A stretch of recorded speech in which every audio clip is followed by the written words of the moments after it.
بسم الله الرحمن الرحيم.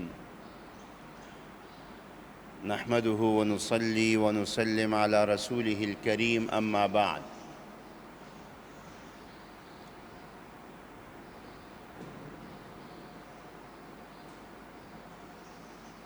اسلام 5 چیزوں پر مشتمل ہے، اس حوالے سے گفتگو چل رہی تھی۔ 3 باتیں، 3 چیزیں آپ حضرات کے سامنے آ گئی ہیں۔ آج حسن معاشرت اور حسن اخلاق کے حوالے سے گفتگو ہوگی۔ حسن معاشرت کا معنی ہے کہ آپ کے رہنے سہنے کا انداز کیا ہے، آپ کے ملنے جلنے کا انداز کیا ہے، کیا یہ اسلامی اقدار کے مطابق ہیں یا نہیں ہے۔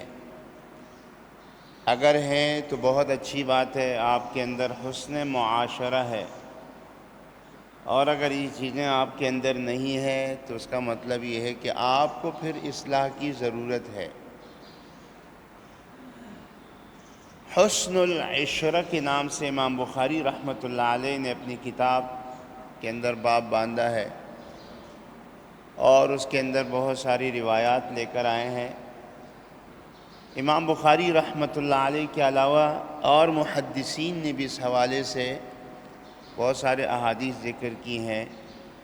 ان میں سے ایک حدیث یہ ہے، جناب نبی کریم صلی اللہ علیہ وسلم نے فرمایا، حضرت عائشہ رضی اللہ عنہا کی روایت ہے، خیرکم خیرکم لأہلہ وَأَنَا خَيْرُكُمْ لِأَهْلِي، تم میں سب سے بہترین وہ ہے جو اپنے گھر والوں کے لیے بہتر ہو، اور میں اپنے گھر والوں کے لیے سب سے بہتر ہوں۔ تو یہ معاشرے کا جو معاملہ ہے، یہ انسان کی ذات سے لے کر کائنات کے آخری کونے تک، اور انفرادیت سے لے کر اجتماعیت تک یہ معاملہ چلا جاتا ہے۔ اگر آپ انفرادی زندگی گزار رہے ہیں تو اس کے اندر بھی آپ کو اس بات کا خیال رکھنا چاہیے، اور اگر آپ اجتماعی زندگی میں ہیں تب بھی۔ جیسے ایک آدمی گھر کے اندر رہتا ہے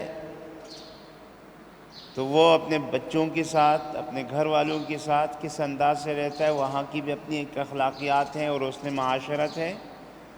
اور اگر وہ بازار میں جا رہا ہے، وہ اگر آفیسز میں کام کر رہا ہے، وہ اگر تجارتی میدان میں ہے، تب بھی اس کی جناب علی رہنے سہنے کا، ملنے جلنے کا ایک طریقہ ہے جو شریعت نے ہمیں بتایا ہے۔ رسول اکرم صلی اللہ علیہ وسلم نے عام معاشرے کے اندر جو تعلیم ہمیں فرمائی ہے وہ یہ ہے، لا تقاطعوا، ایک دوسرے کا بائیکاٹ مت کرو، ولا تدابروا، ایک دوسرے سے اعراض نہ کرو کہ جب ہم آپ سے بات کر رہے ہیں آپ جناب علی توجہ ہی نہیں دے رہے۔ ولا تباغضوا، بغض مت رکھو ایک دوسرے سے۔ ولا تحاسدوا، حسد مت رکھو۔ وکونوا عباد اللہ اخوانا، اللہ کے بندے بن کر بھائی چارگی کی فضا میں زندگی گزارو۔ یہ ہے حسن معاشرہ۔ اگر ہم ایک قدم آگے بڑھ کر اس کو دیکھیں، حسن معاشرے کی بنیاد حسن اخلاق پر ہے، اور حسن اخلاق کی بنیاد وہ اصلاح نفس پر ہے۔ حسن اخلاق یہ ہمارے دین کا 5واں حصہ ہے جس کے حوالے سے گفتگو ہوگی۔ اگر ہم دیکھیں اچھی طرح، حسن اخلاق کی بنیاد وہ روحانی بیماریوں سے صفائی پر ہے۔ اگر آپ کے اندر بغض نہیں ہے، حسد نہیں ہے، کینہ نہیں ہے، کسی سے دشمنی نہیں ہے، تو اس کا مطلب یہ ہے کہ آپ کے اخلاقیات صاف ہیں۔ اور جب آپ انہی صاف اور پاک اخلاقیات کے ساتھ جب معاشرے میں آئیں گے تو پھر آپ سے خیر پھیلے گی، تو پھر آپ لوگوں کے ساتھ اچھا برتاؤ کریں گے۔ اور اگر ان بیماریوں کے ساتھ آپ معاشرے میں آئیں گے، جیسے آج کل ہو رہا ہے، دل کے اندر چور بیٹھا ہوا ہے، وہ جناب علی فریب کا، دھوکے کا، بددیانتی کا، خیانت کا، تو اس کا اظہار معاشرے کے اندر پھر اسی انداز سے ہو رہا ہے۔ دکاندار ہے، وہ بھی جناب دھوکے میں مصروف ہے، فریب دہی میں مصروف ہے، اور اگر آفس کے اندر ہے تو اس کا نفس بھی اسی طرح آلائش میں مبتلا ہے، برائیوں میں، تو وہ جناب علی رشوت ستانی کرے گا، آپ کو تکلیف دے گا، تنگ کرے گا، جب تک آپ سے کچھ وصول نہ کرے اس وقت تک وہ چین سے نہیں بیٹھے گا۔ تو اس لیے نبی کریم صلی اللہ علیہ وسلم نے ہمیں معاشرتی اقدار سکھائے ہیں، اور ہمیں یہ بتایا گیا ہے کہ آپ حضرات زندگی کے اندر بھائیوں کی طرح رہیں، محبت سے رہیں، اور اس کے اندر جناب اس انداز سے رہیں کہ چھوٹا بڑے کا احترام کرے اور بڑا چھوٹے کے اوپر شفقت کرے، علماء کا احترام کریں، والدین کا احترام کریں، اور جب آپ ایک معاشرے کے اندر ہیں تو آپ ایک دوسرے سے مسکرا کر ملیں، ایک دوسرے کے دکھ سکھ کے اندر شریک بن کر رہیں، اور اپنے آپ کو اس انداز سے رکھیں کہ آپ معاشرے کے ایک حصہ ہیں، باشعور ہو کر زندگی گزاریں، اخلاقیات کے ساتھ زندگی گزاریں۔ یہ سب ہمارے نبی کریم صلی اللہ علیہ وسلم نے ہمیں بتایا ہے۔ حضرت انس رضی اللہ تعالی عنہ نے 10 سال آپ صلی اللہ علیہ وسلم کی خدمت کی ہے۔ وہ فرماتے ہیں کہ میں نے 10 سال خدمت کی، اس 10 سال کے دوران آپ صلی اللہ علیہ وسلم نے کبھی مجھے نہیں ڈانٹا، کسی کام کے کرنے پر کبھی یہ نہیں کہا کہ آپ نے یہ کیوں کیا اور یا آپ نے کیوں نہیں کیا۔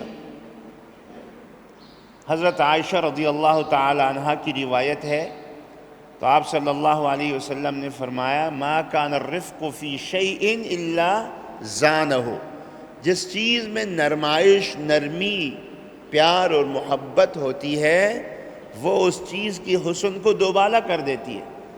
وما نزع من شیء الا شانہ، اگر یہ نرمی اور یہ پیار، یہ محبت اس سے نکال دیا جائے تو پھر اس کے اندر سوائے برائی کے اور کیا باقی رہ جاتا ہے۔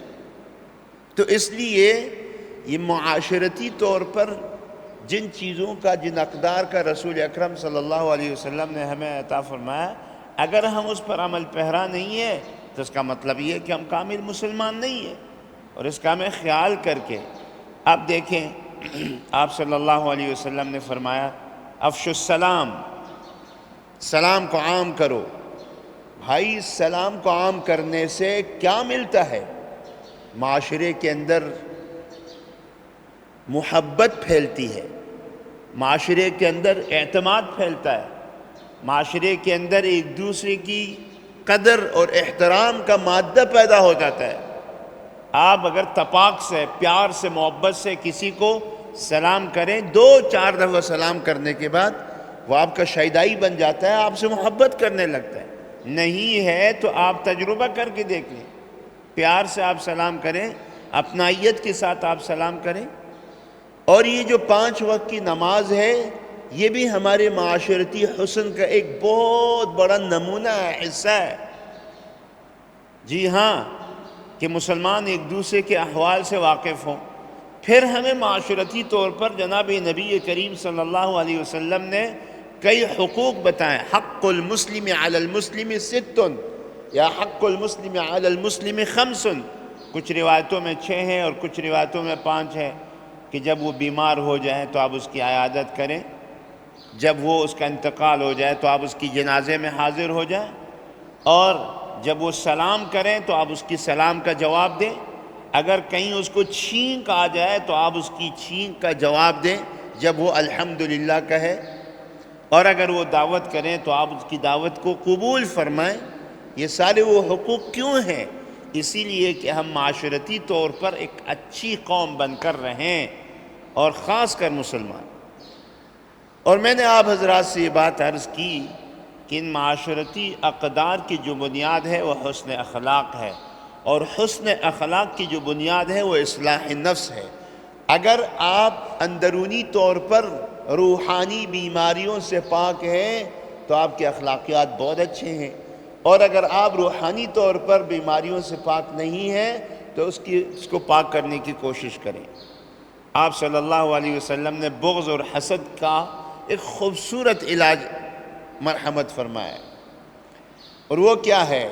الہدیۃ تذہب بالضغینہ۔ جب آپ پیار سے کسی کو کوئی ہدیہ پیش کریں گے، اگر خدا نخواستہ آپ کی اور ان کے درمیان کوئی بغض ہے، کوئی عداوت ہے، تو وہ ہدیہ اس بغض کو ختم کر دیتا ہے۔ کتنا شاندار علاج!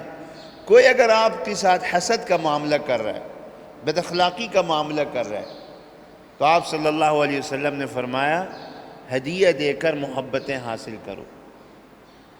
تہادو تحابو، ہدیے کا تبادلہ کرو، اور اس سے جناب علی محبتیں بڑھتی ہیں، اور اس میں کوئی شک نہیں۔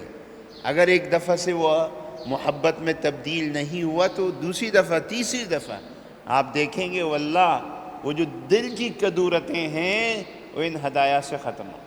پھر ہمارے جو اخلاقی اقدار ہیں، رسول اکرم صلی اللہ علیہ وسلم نے وہ اتنا شاندار ہمیں بتایا ہے، اور میں نہیں سمجھتا ہوں کہ شاید اس سے بڑھ کر اس کائنات میں اس سے بڑھ کر کوئی اخلاقی اقدار ہوں گے۔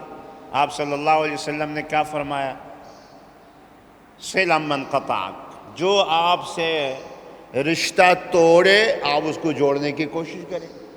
صِلَ مَنْ قَطَعَكَ، جی، جو آپ سے رشتہ توڑے آپ جوڑنے کی کوشش کریں۔ وَاعْفُ عَمَّنْ ظَلَمَكَ، جو آپ پر ظلم کریں آپ اس کو کھلے دل سے معاف فرمائیں۔ اور اخلاقی اقدار کا سب سے خوبصورت نمونہ اور مثال کیا ہے؟ وَأَحْسِنْ إِلَى مَنْ أَسَاءَ إِلَيْكَ، جو آپ کی طرف برائی کا معاملہ کرے آپ ان کے ساتھ اچھائی کا معاملہ کریں۔ اسلام میں شاید یہ اخلاقی اقدار کا سب سے خوبصورت نمونہ اور سب سے خوبصورت مثال ہے۔ ایک ہے وہ آپ کا حق کھا رہا ہے، آپ کے ساتھ برائی کا معاملہ کر رہا ہے اور جناب علی دشمنیاں کر رہا ہے، اور ایک آپ ہیں جو مسلسل ان کے ساتھ اچھائی کا معاملہ کر رہے ہیں۔ تو یہ اس سے بڑھ کر کوئی مثال جناب علی قائم نہیں کی جا سکتی ہے کہ آپ کے ساتھ جناب علی وہ برائی کا معاملہ کر رہے ہیں اور آپ اچھائی کر رہے ہیں۔ یہ ہمارے اسلام کی اخلاقیات اور اس کی تعلیمات ہیں، اور اسی تعلیم کو لے کر اگر مسلمان زندگی گزارے اور اس کا معاملہ عمومی طور پر جو ماتحتوں کے ساتھ ہوتا ہے اسی وقت اس کا اظہار ہوتا ہے۔ آپ حضرات نے سلطان صلاح الدین ایوبی رحمۃ اللہ علیہ کے واقعات کو پڑھ لیا ہوگا کہ عیسائیوں نے جب بیت المقدس پر قبضہ جما لیا تو وہاں سے گزرتے ہوئے جو مسلمانوں کے قافلے تھے حج کے، ان میں سے کئی مسلمانوں کو مارا، قتل کیا۔ اور عمومی طور پر یہ تو ایسے بھی اخلاق باختہ ہیں، جہاں کہیں پر بھی انہوں نے حملہ کیا بے دریغ قتل و غارت سے کام لیا۔ سب پڑھتے ہیں، سب کو پتہ ہے۔ اور مسلمانوں نے جہاں کہیں جناب حملہ کیا، فتح کیا اس جگہ کو، تو سب سے زیادہ رحم دلی کا معاملہ انہوں نے کیا ہے۔ تو اس لیے اس بات پر وہ خود معترف ہیں کہ صلاح الدین ایوبی ایک رحم دل بادشاہ ہے، ایک رحم دل سے پسالار ہے۔ فتح مکہ کے موقع پر سرکار دو عالم صلی اللہ علیہ وسلم جن کی کندھوں پر جناب اوجڑیاں ڈالی گئیں اور آپ کو مکہ مکرمہ سے بے دخل کیا گیا، ہجرت پر مجبور کیا گیا، کیا کیا اذیتیں تھیں جو آپ صلی اللہ علیہ وسلم کے حق میں انہوں نے انجام نہیں دی، اور جب آپ صلی اللہ علیہ وسلم ایک فاتح بن کر مکہ مکرمہ میں داخل ہوئے تو کائنات نے اخلاقیات کی وہ اعلیٰ ترین مثالیں دیکھی کہ شاید آج تک چشم فلک نے کہیں نہیں دیکھا۔ لا تثریب علیکم اليوم، سب معاف ہے، کوئی مسئلہ نہیں ہے، کوئی حرج نہیں ہے۔ تو اس لیے ایک مسلمان کو چاہیے کہ وہ ان اخلاقیات سے مالا مال اور متصف ہو کر زندگی گزارے، اور یہ ہمارے دین کا حصہ ہے۔ میرے مسلمان بھائیوں، ان 5 چیزوں پر ہمارا دین قائم ہے، اور ہمیں چاہیے کہ کم از کم بطور مسلمان کے ہمیں اس بات کی تلاش کرتے رہنا چاہیے کہ ہمارا دین ہم سے کیا کہتا ہے، اور ہمیں چاہیے کہ ہم ان چیزوں کو سامنے رکھ کر زندگی گزاریں۔ اللہ تبارک و تعالی ہم سب کی اس اجتماع کو، اعتکاف کو، نمازوں کو، تلاوتوں کو، اور جتنے بھی اذکار اور جتنی بھی عبادتیں یہاں ہوئیں اپنے بارگاہ میں قبول فرمائے، اور ہمیں صحیح معنی میں سید الرسول محمد مصطفیٰ صلی اللہ علیہ وسلم کا سچا پیروکار بنائے۔ وآخر دعوانا الحمد للہ رب العالمین۔